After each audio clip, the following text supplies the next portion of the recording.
ठीक है बच्चों, तो the question number 5 is written on the board.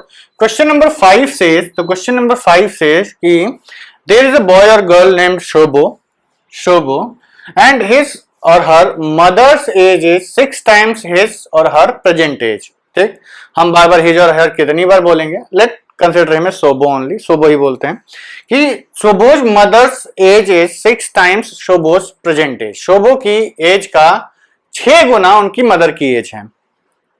अब क्वेश्चन ये कह रहा है कि after 5 years Shobho's age will be 1/3 of his mother's age present age. Important है, दोनों की एज 5 साल नहीं बढ़ रही है. किसकी एज 5 साल बढ़ रही है? केवल शोभो की एज. मदर की अभी भी प्रेजेंट एज ही ली जा रही है. ध्यान रखिएगा, ट्विस्ट है क्वेश्चन में. नॉर्मली अभी तक हमने जितने क्वेश्चंस किए हैं सब में दोनों की एज बढ़ जाती थी, इसमें दोनों की एज नहीं बढ़ रही है. ठीक, तो चलिए किसको वेरिएबल मानेंगे? The first and foremost decision you have to take is which number you have to take as variable. तो वेरिएबल हमारा होगा मिस्टर शोभो की उम्र. मिस्टर शोभो की उम्र हमारी वेरिएबल होगी. कारण ये है भाई, बिना कारण के तो पत्ता भी नहीं हिलता. There should be a reason. There is a reason behind everything. तो रीजन ये है कि हम in order to avoid fractions and negative signs, division, fractions avoid करनी, I always suggest you कि take the smaller number as your variable. जो छोटा वाला नंबर है ना, उसको आप एज ए वेरिएबल चूज करिए. छोटे वाले नंबर को एज ए वेरिएबल चूज करिए. तो इन दोनों में छोटा कौन होगा? ऑब्वियस सी बात है कि mister Shobho will be younger than his mother. हम कहेंगे कि let Shobho's age is equal to x year. Age नहीं, प्रेजेंट एज लिखिए. Present age equal to x years. Therefore Shobho's mother's present age कितना होगा भाई? इनके 6 गुनी है उनकी एज, तो x इंटू 6 ईयर्स. ठीक है. After 5 years Shobho's age will be कितनी हो जाएगी? x + 5. And as per the question this age after 5 years is equal to 1/3, 1/3 of his mother's present age. Relation सही बनाना है. x + 5 is equal to after 5 years Shobho's age is equal to 1/3 of his mother's age. 3 कटा कितना बचा? 2x. तो ये आ गया x + 5 is equal to 2x. अब equation बन गई है, सॉल्व कर लीजिए. तो ये कितना आ गया? 2x. इस x को उधर ट्रांसपोज कर दीजिए तो आएगा 5 is equal to 2x - x. क्या किया हमने? Transposing x to RHS. x को हम RHS में ले गए. 2x - x, तो x is equal to 5 years. Therefore Shobho's present age कितनी है? 5 years. And Shobho's mother's present age 6 into 5 30 years. ठीक है बच्चों, तो ये है आपका क्वेश्चन नंबर 5. चेक करना है, लेट्स चेक इट आउट. देखिए, चेक हम बार बार इसलिए करते रहते हैं कि आप लोग आदत डालें. हमको तो पता है कि आंसर सही है, आप लोग भी आदत डाल लीजिए. भैया जो हमने कही सब नहीं, कुछ मिस्टेक कर गए हम. तो आफ्टर 5 years शोभोज एज कितनी हो जाएगी? 5 + 5 10 years हो जाएगी. क्या हम इसका 1/3 करेंगे, 30 का 1/3 करेंगे तो इतना एज आ रहा है? बिल्कुल आ रहा है. इसका मतलब जो क्वेश्चन हमने सॉल्व किया है और जो सॉल्यूशन हमने दिया है एकदम परफेक्ट है. ठीक, चलिए बच्चों, गिव मी सम टाइम. ठीक है बच्चों, तो the next question number 6 is written on the board. Question number 6 says there is a narrow rectangular plot. Narrow का कोई औचित्य नहीं है, हमें प्लॉट से ही मतलब है बस। तो को कह रहा है कि there is a narrow rectangular plot, एक नैरो रेक्टेंगुलर प्लॉट है रिजर्व फॉर ए स्कूल, इसमें आपको एक स्कूल बनाना है, ठीक, बनाना नहीं है, बनने वाला है। एंड इन महोली विलेज, एक महोली नाम का गांव है, उसमें एक रेक्टेंगुलर प्लॉट है जिसमें कि एक स्कूल बनाना है, या स्कूल बना हुआ है already. The length and breadth of the plot are in the ratio, the length and breadth of the plot are in the ratio 11:4, 11:4 के रेशियो में इसकी लेंथ और ब्रेड्थ है। अब बात यह है कि भाई जो गांव के सरपंच जी हैं ना, he is very very far sighted, वो काफी दूरदृष्टि वाले हैं। उन्होंने सोचा कि भाई देखो, इस प्लॉट में मन ने स्कूल बनाना है, अब स्कूल तो बना दूंगा, बच्चे आएंगे पढ़ने के लिए, बच्चे होते हैं शैतान, वो कूद कूद के भागेंगे। तो उन्होंने कहा कि ठीक है स्कूल तो बनता रहेगा, पहले इसकी फेंसिंग करवा दो, कटीले तार लगा दो, कोई बच्चा कूद के भागने ना पाए, जो भागने की कोशिश करेगा कटीले तार उसकी शर्ट पैंट फाड़ देंगे, तो बच्चे भागेंगे नहीं। मतलब सरपंच जी काफी उद्दंड प्रवृत्ति के छात्र रहे होंगे, इसीलिए वो स्कूल बनाने से पहले फेंसिंग करवा रहे हैं, बार्ब्ड वायर्स लगवा रहे हैं। चलिए जोक्स अपार्ट, क्वेश्चन का इंटरप्रिटेशन। मोहल्ली विलेज में एक स्कूल बनने वाला है जिसका कि प्लॉट है ये रेक्टेंगुलर वाला। स्कूल कब बनेगा पता नहीं, पहले सरपंच जी इसकी बाउंड्री करवाना चाहते हैं, फेंसिंग करवाना चाहते हैं। फेंसिंग मतलब वो किसी भी तरीके से उसको घेर देना, ये बोलते हैं, तार लगवा देते हैं, जिसमें बार्ब्ड वायर्स लगा देते हैं, ऐसे तार लगा के घेर देते हैं, या फेंसिंग में दीवार भी बनवा देंगे, धागे बनवा देंगे, whatever panchayat wants to do they will do, they want to do the fencing of this plot. अब ये बोला गया कि भैया अगर हम इसकी फेंसिंग करते हैं, अगर हम इसकी फेंसिंग करते हैं तो इस फेंसिंग में 100 रुपए पर मीटर, मतलब ठेकेदार को बुलाया गया, और ठेकेदार कितना चार्ज लोगे? तो ठेकेदार ने बोला सरपंच जी मैं 1 मीटर का 100 रुपया लूंगा, 1 मीटर का 100 रुपया लूंगा। तो सरपंच जी ने कहा कि ठीक है भाई, अब जोड़ते हैं कि कितना खर्चा आएगा। मोल भाव के बाद 100 रुपए पर मीटर पर रेट तय हुआ। तो सरपंच जी ने जोड़ा कि इसकी पूरी फेंसिंग करने में, इसकी पूरी फेंसिंग करने में टोटल आपको 75,000 रुपया खर्चना पड़ेगा। कितना? 75,000 रुपीज। ठीक है, अब 75,000 रुपीज सरपंच जी को खर्च करना है। लेकिन सरपंच जी, अच्छा नहीं, इसको थोड़ा ऐसे समझते हैं। सरपंच जी ने एक आदमी को बुलाया, सरपंच जी कम पढ़े लिखे थे, तो उन्होंने सोचा कि चलो भाई हम एक स्कूल बनवा देते हैं, गांव के बच्चे पढ़ लिख जाएं। पुरानी मूवीज के जो प्लॉट्स होते हैं ना, तो सरपंच जी ने कहा ठीक है भाई। तो सरपंच जी ने आया, ठेकेदार बोला क्या रेट लोगे? बोला 100 रुपए पर मीटर। और उसने कहा ठीक है जोड़ के बताओ, हमको ये नहीं पता कि कितना है। तो उसने बोला कि ठीक है। गया ठेकेदार ने इसको जोड़ा और बोला कि 75,000 रुपए लगेंगे सरपंच जी, 75,000 रुपीज। तो सरपंच जी ने कहा कि ठीक है 75,000 रुपीज तो दे दिया जाएगा। घर आए तो उन्होंने सोचा कि भाई 100 रुपए पर मीटर है, तो कितना आखिर रहा होगा लेंथ और ब्रेड्थ? यही क्वेश्चन पूछ रहा है कि what is the length and breadth of this school plot, इस स्कूल के प्लॉट का कितना है लेंथ एंड ब्रेड्थ। तो ये बताइए जब फेंसिंग करेंगे तो किसकी फेंसिंग करेंगे? ये जो तार लगेगा ये इसके चारों तरफ ही लगेगा, ठीक। तो हम ये कहते हैं कि भैया अगर इसकी लेंथ L है, इसकी लेंथ ब्रेड्थ B है, इधर भी L होगा, इधर भी B होगा, तो टोटल लेंथ ऑफ वायर कितना लगेगा? Twice L plus B, perimeter के बराबर। जितना इसका पेरीमीटर होगा उतना आपका बार्ब्ड वायर लगेगा। अब वेरिएबल इंट्रोड्यूस करना है, पहले चूज कर लें कि वेरिएबल किसको मानेंगे। उसने ये बोला कि लेंथ और ब्रेड्थ का ratio L by b is equal to 11/4 है। हमने आपको बोला था कि जब भी रेशियो दिया हो तो ऊपर नीचे x मल्टीप्लाई करके मान लीजिए कि हमारा L है, ये B है, तो L को हम कितना मानेंगे? 11x, B को कितना मानेंगे? 4x, ठीक। तो ये कितना हो गया? ये भी 11x, ये भी कितना हो गया? 4x। तो टोटल लेंथ कितनी आएगी? 22 प्लस 8, 30x आएगी, यही पैरामीटर होगा। तो चलिए अब स्टार्ट करते हैं इस क्वेश्चन को सॉल्व करना। क्वेश्चन की भूमिका तो बहुत बन गई, let's start solving this question. Question नहीं, solution.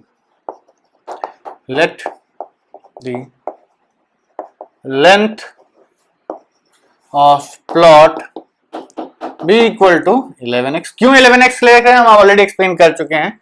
And the breadth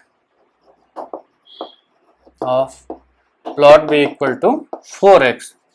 therefore total length required for fencing कितना होगा? Total length required for fencing will be perimeter of this plot 2 into L plus B, which is equal to 2 into 11x plus 4x, which is equal to 2 into 15x, which is equal to 30x। इतना metre उस plot की length है, total length नहीं, total perimeter है। For 1 metre it costs ₹100। ठीक, 1 रुपए के लिए 100 ही है ना, 100 पर मीटर। वही कहना कि एट द रेट ऑफ 100 पर मीटर इट विल कॉस्ट फलाना फलाना rupees. Therefore cost of total fencing कितना आएगा? टोटल फेंसिंग की कॉस्ट कितनी आएगी? तो भाई देखिए, टोटल फेंसिंग की कॉस्ट आएगी 1 मीटर की 100 रुपए, तो 30x मीटर्स की कितनी आएगी? 30x into 100 rupees, which is equal to 3000x। ठीक है, 3000x रुपीज। एक बार फिर क्रॉस चेक कर लेते हैं। 11x 4x कितना हुआ? 11 प्लस 4 15, 15 इंटू 2 30x। 100 रुपए पर मीटर के हिसाब से 3000x will be the cost of this. चलिए अब आगे बढ़ते हैं। But it is given in the question, it is given in the question, और rather as per the question क्या कह रहा है? Total cost is how much? 75,000 rupees. Total cost is 75,000 rupees. तो ये टोटल कॉस्ट हमारे हिसाब से आई है, और टोटल कॉस्ट ये भी दी हुई है, तो दोनों बराबर होनी चाहिए। Therefore 3000x should be equal to 75,000 rupees. ठीक, यस। तो x की वैल्यू कितनी आ गई? 3000, x की वैल्यू आ गई 3000x डिवाइडेड बाई 3000। x को अलग करिए तो ये आएगा 75,000 बाई 3000। क्या किया हमने? Dividing LHS and RHS by 3000। ये तीन कट गया, ये 3000 पूरा कट गया, कितना बचा? 3/15, 75/3 इट इज इक्वल टू। ठीक है, तो ये कट के यहां से कितना मिला? x is equal to 75/3। 75/3 is 25 metre. 25 3 75, 25 into 3 is 75। तो x की वैल्यू आ गई 25 metre. Therefore length of plot क्या है? क्या पूछा गया? What are the dimensions of the plot? Length of plot is equal to 11 into 25 metre, which is equal to कितना आएगा? 25 plus 25, 5 7 2 275 metres. And breadth of plot कितना आएगा? 4 into 25 which is equal to 100 metres. यही है आपके plot के dimensions. ठीक है बच्चों, तो क्वेश्चन नंबर 7 आपके सामने बोर्ड पे लिखा हुआ है। Question number 7 is a very lengthy question. Question देखने में भी लेंदी है, सॉल्विंग में भी लेंदी है, प्लस इसमें concepts linear equations in one variables के अलावा भी लगते हैं। किसके? प्रॉफिट लॉस के लगेंगे। दूसरी चीज, परसेंटेज आपको कैलकुलेट करना अच्छे से आना चाहिए। तो ये सारी चीजों को यूज करते हुए ये क्वेश्चन फ्रेम किया गया है। क्वेश्चन लेंदी है, थोड़ा कैलकुलेटिव है, लेकिन पेशेंस के साथ करेंगे कभी आंसर गलत नहीं आएगा। ठीक है, तो क्वेश्चन को पहले पढ़ते हैं। सबसे इंपॉर्टेंट चीज क्या होती है? क्वेश्चन को पढ़ना। क्वेश्चन को पढ़ते हैं। क्वेश्चन सेज कि mister Hassan, there is a बंदा है, whose name is Hassan, he buys two kinds of cloth material, दो तरीके के वो क्लॉथ मटेरियल खरीदते हैं। वन इज शर्ट मटेरियल, ठीक, फॉर स्कूल यूनिफॉर्म। ऑब्वियस बात है स्कूल यूनिफॉर्म में दो टाइप आती, तो ऐसे बहुत सारी चीजें हैं कि आप शूज भी पहनते हैं, शॉक्स भी पहनते हैं, बेल्ट भी पहनते हैं, टाई भी होती है, लेकिन basically he is buying cloth for making shirts and trousers. तो शर्ट मटेरियल जो है that cost him ₹50 and trouser material which cost him ₹90 पर मीटर। तो दो टाइप की चीजें उसने ली। पहले क्या लिया, शर्ट लिया, शर्ट की कॉस्ट ₹50 पर मीटर, ट्राउजर्स की कॉस्ट ₹90 पर मीटर, ठीक। अब आगे बढ़ते हैं। इतना डेटा तो पहली दो लाइनों में दिया हुआ है।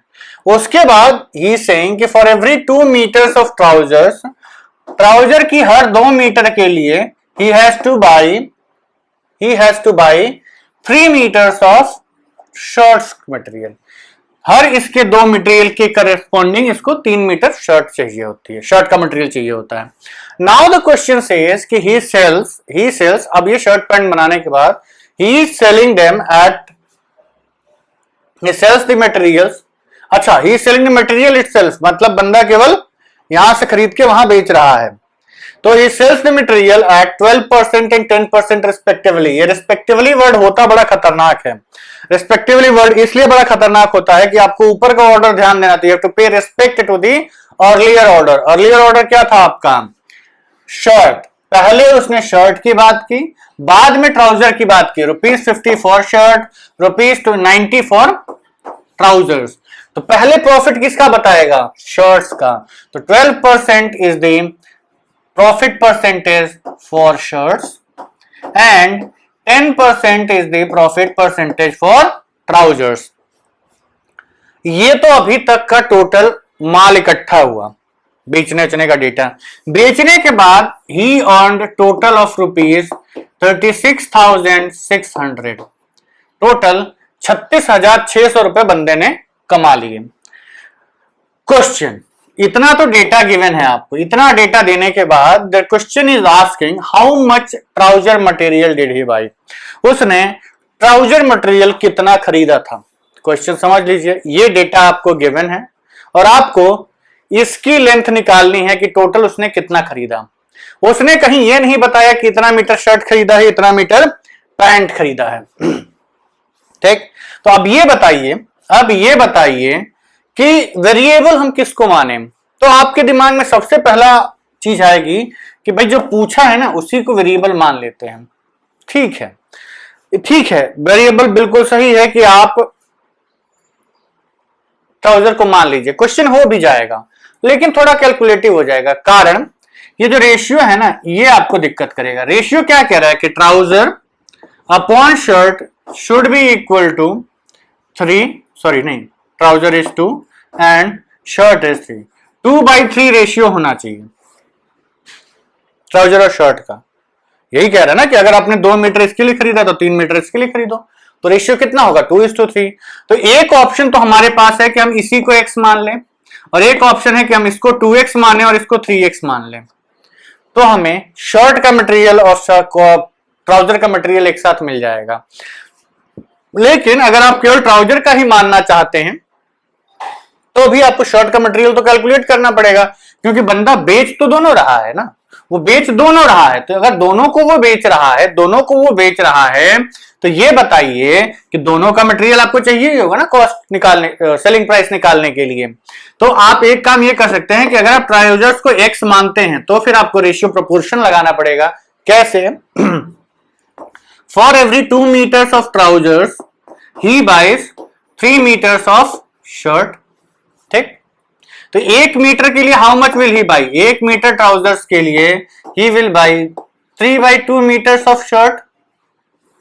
अगर आपने ट्राउजर x माना है तो x मीटर्स ऑफ ट्राउजर्स के लिए how much shirt he will buy, 3/2 into x metres of shirt.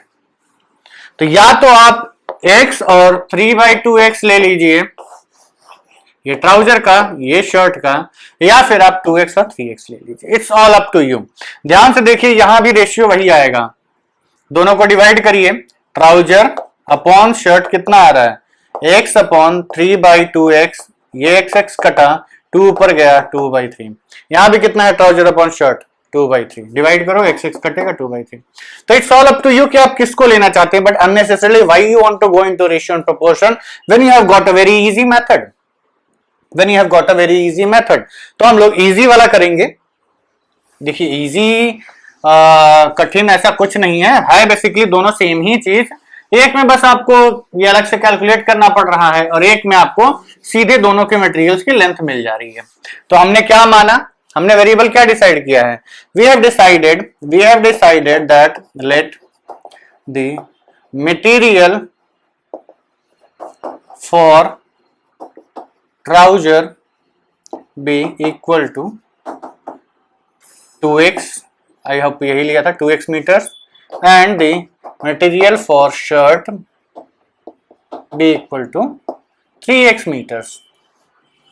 अभी मीटर से यहां मत लिखिए, अननेसेसरली कंफ्यूजन करता है कि वेरिएबल हमारा m तो नहीं हो गया कहीं बीच बीच में, पता है जोश में आके हाँ हमारा वेरिएबल m कहां से कैलकुलेट करेंगे, m मीटर्स के लिए है केवल, तो इसलिए बेटर मत लिखिए।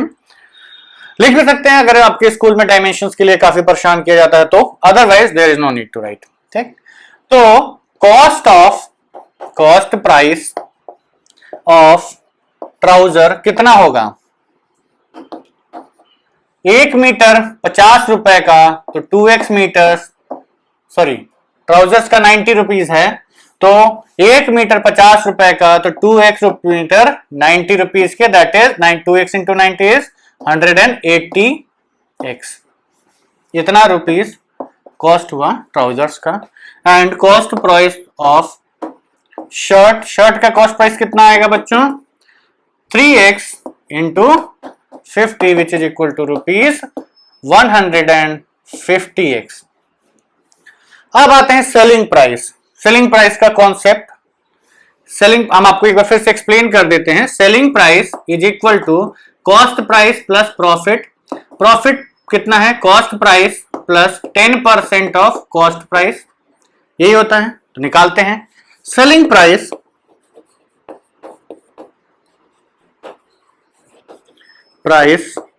ऑफ ट्राउजर्स कितना होगा, it'll be equal to cost price 180x plus 10% of 180x cost price का, 180x का, ये कितना आया 180x प्लस 10/100 इंटू 180x, ये जीरो कटा ये जीरो कटा, कितना बचा 180x plus 18x which is equal to 8 9 198x। ये क्या हो गया आपका सेलिंग प्राइस ऑफ ट्राउजर्स। ठीक, आगे बढ़ते हैं। केवल इतना ही नहीं बेचा बंदे ने क्या बेचा, बंदे ने शर्ट्स को भी बेचा है। तो ट्राउजर्स का प्रॉफिट परसेंटेज कितना था 10%, शर्ट्स का प्रॉफिट परसेंटेज 12% है। तो therefore selling price of shirt is equal to cost price 150x plus 12% of 150x, कितना आया 150x प्लस 12/100 इंटू 150x। हम सामने से हट जाते हैं so that you can note it down. तो ये जीरो कटा, अब इसको डिवाइड करते हैं तो 5 3 जा 15, 5 2 जा 10, 2 6 जा 12, तो कितना हुआ 150x प्लस 6 3 जा 18x। वाओ, दोनों में 18x ही प्रॉफिट आया। बंदे ने काफी सोच समझ के प्रॉफिट परसेंटेज डिसाइड किया था कि amount of profit percentage is same in both the cases. तो ये कितना हो गया 8 और 5 1 6 168x। Therefore total selling price कितना आया, total selling price is equal to 168x plus 198x which should be equal to 8 8 16 1 9 1 10 6 16 1 2 3 366x। ये आपका टोटल सेलिंग प्राइस है। ठीक, अब हमारा बोर्ड भर चुका है तो हम थोड़ा डेटा हटाएंगे। अगर आपको नोट करने के लिए फ्रेम चाहिए तो यू कैन पॉज इट, और इसको हम हटा देते हैं।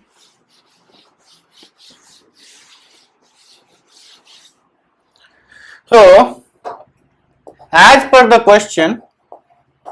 question के हिसाब से